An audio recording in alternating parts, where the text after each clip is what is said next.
You will watch a video demonstration of how you can explore a concrete problem from the perspective of different dimensions of existence. The client, whose pseudonym is Helena, had posted on the forum of our online course that she had had severe migraine attacks for several days.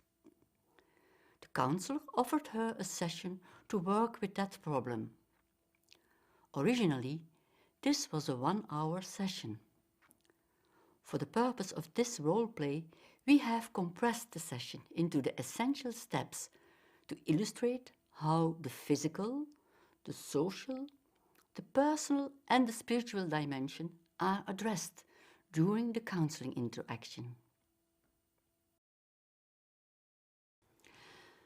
So now we will explore how this whole situation of the migraine is affecting you. And we will do this in different layers. We will start with you as a physical being.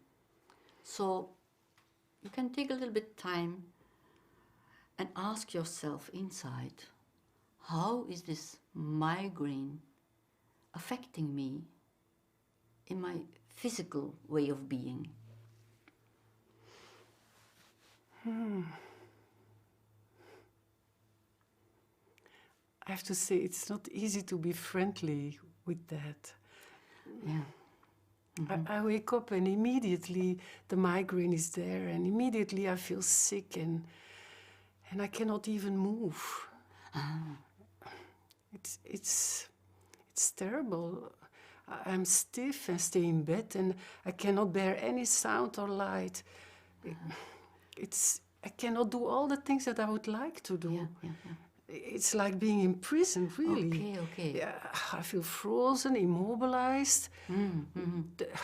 The only thing I can do is lie in the darkness and wait for the medication to work, and maybe it gets better. Okay. Oh, and there are so many days like that in my life. So that's a real terrible situation. Mm-hmm. Being imprisoned, Mm-hmm. not able to move. Mm-hmm. So lying in the darkness and just waiting until the sickness is over. Yes. Yeah. Yes. So. Mm-hmm. And you said it's difficult to stay in a friendly way with your body in this suffering. Mm-hmm. May I invite you just to try? How does it affect you when you can just be with yourself, with all this suffering, like you are sometimes with your grandchild? So if you imagine having this attitude you have towards your grandchild when it is suffering, Mm-hmm. when you apply that attitude to yourself, how does that affect you? Oh, my grandchild, that's easy to feel tenderness and be very tender with her, but doing that for myself? Yes, I do understand that's more difficult. Yeah, yes. But give yourself some time to try it and just experience whether there is some change when you try to be friendly with your physical being and the way you have to suffer.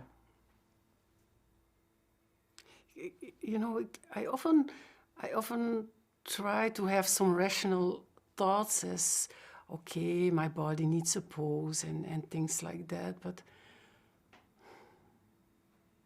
it's hard. Mm-hmm. I really, it moves me when I hear you say it is true, it is awful in this prison. Acknowledging instead of ignoring, that makes so much difference. Mm-hmm. That was never done in my family. Okay, you are not used to acknowledge your suffering. Mm-hmm. Okay, and in your family, that was very unusual. Yes. To acknowledge your suffering. Yes. So there you learn to ignore your suffering. Yeah. Okay. Yes. Mm-hmm. Mm-hmm.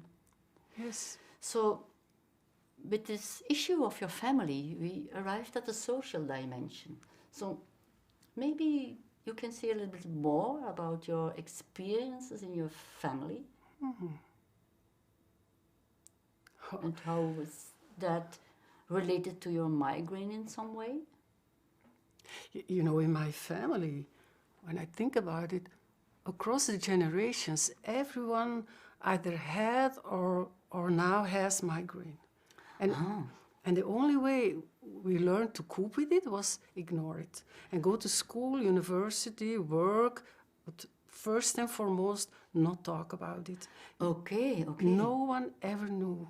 We were always hiding the pain.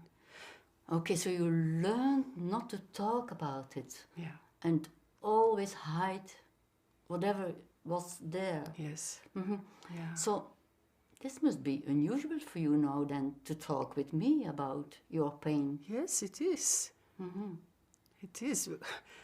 When I'm talking about it, as I do now, there are always these old voices in my head telling me, but don't make it bigger than it is. All people have something that they suffer from. Yes. Of course, that's true. All people have something they suffer from. But that doesn't mean that it's not all right to talk about it. For me, talking about your suffering is more like a way of being friendly towards yourself, and recognizing your suffering can be a way to improve your well-being. So I just wonder how it is for you now that you can feel it's okay to recognize it. Yeah, it's sad. Sad. Yes. Okay. Yeah. It's sad, and I'm really not used to talk about these things, and and I also feel shame. Okay. So with these feelings of sadness, shame, we arrive in the personal dimensions. So I was wondering, your personal feelings around this whole situation of the migraine. You mentioned already your sadness, your shame. Are there more of your personal feelings that are connected to this situation of the migraine?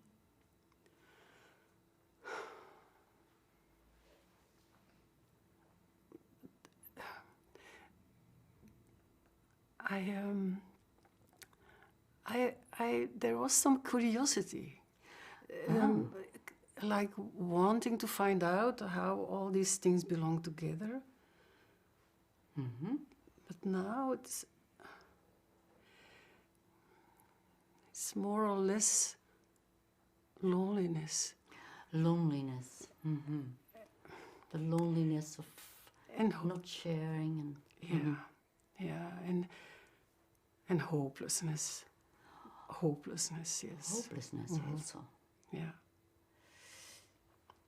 And you also said your curiosity and hopelessness. I was wondering, is there some connection between your curiosity, your hopelessness, or what? In what way does the migraine take away your hope? You know, I always hope for something from the outside to come and take away the pain, or that it just simply will go away overnight.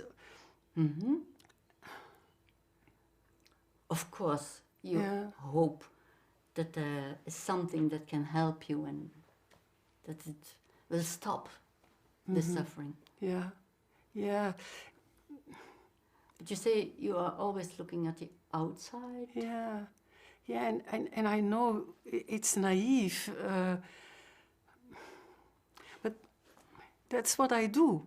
I always put trust in something outside me, and and that then I end up disappointed or deceived. I never put trust in myself.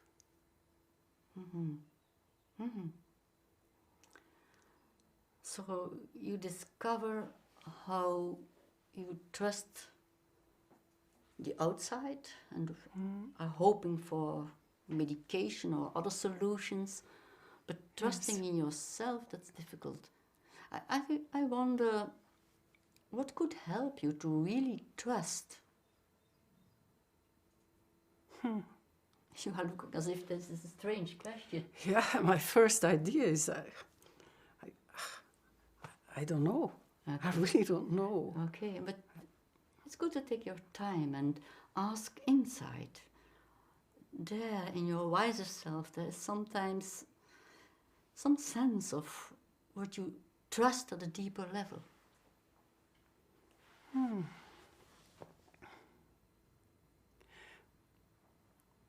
Then I think of nature. Nature. Yes, like trusting that the seasons in nature have an order. Like it's easy to trust that after the winter, the spring will come. So you experience an order in nature that is bigger than your life. Okay, and that's something you trust. I was wondering, is that related to your hope? Well, it goes together with the question, where is my place in all this? So when I stay with the order of life, what could come for me now in the autumn of my life? Oh, that's a nice question. What could come for you now in the autumn of your life? Yeah. Yeah. As if that opens up some new perspective, or Yes, it's like a relief. oh, It opens up a new approach to hope for me. okay. Like confidence in nature and belonging to a bigger order. So if you take now a little bit more time to feel, how does that affect you when you just think of this order in nature and an order that's bigger than you, but at the same time you seem to be part of that order in nature. So how does that affect you?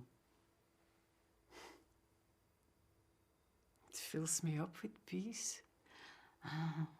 Peace. You can feel peace in that. Yes. Yes. That's an important spiritual emotion. So we arrived in the spiritual dimension very naturally. Yes. Thank you for sharing and for opening up yourself to this new experience and giving yourself this new perspective that is very different from where you started by being imprisoned. Yes, it was. It is. It is. And thank you for this meeting. It really was meaningful and important to me to let a little bit of my feelings, allow it to be seen and to be witnessed. I see. Yes. I see. Thank you. Because that was very different from what you have always experienced in the past. Yes, indeed. Okay. It is. Thank you very much. You're welcome.